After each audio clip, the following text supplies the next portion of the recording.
Bayan ng Guagua, Pampanga. Ito ay tinawag sa pangalang Ballet Castilla. Ito ay nagsisilbing shooting spot rin ng ilang mga pelikula. Narito ang buong istorya. Magpahanggang kasalukuyan ay makakakita pa ng mga bakas at ilang bagay na nagpapaalala sa lumipas na panahon.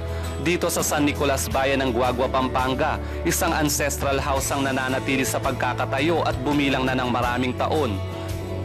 Ito ang Lopez Mansion. Ipinatayo noong taong 1930 ng mag-asawang Don Alejandro Lopez at Doña Jacinta Limson. Sa ngayon ay nakatira dito ang kanilang kaapu-apuhan na si Ralph Hubert. Kinagisnan ko to, bahay bakasyonan namin. Tapos, hanggang sa tumira ako nung nag-high school, nag-elementary ako dito, nag-high school ako. Ang kapatid raw ng kanyang ina ang nagmamay-ari na nitong lumang bahay. Sa kabila man ng katandaan nito, hindi raw naisip ng kanilang angkan na ibenta o ipag-iba na lang ito. Kasi may sentimental value na, kumbaga, pang 4th generation o 5th generation na kami.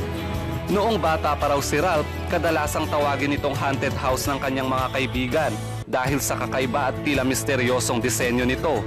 Sa ibang dumaraan raw sa lugar, napagkakamalan pa raw itong simbahan. Pinakakilala raw ito ng karamihan sa pangalang Ballet Castilla o Bahay Kastila sa Tagalog dahil panahon ng Kastila nang ipatayo ito. Kumikita rin ang bahay bilang shooting spot ng ilang pelikula. Kay Lito Lapid. So, matagal na yon na yung pamagat ng pelikula nun is walang piring ang katarungan. Yun. Tapos yung pangalawa, kailan lang, i-showing pa raw sa December, yung Rosario.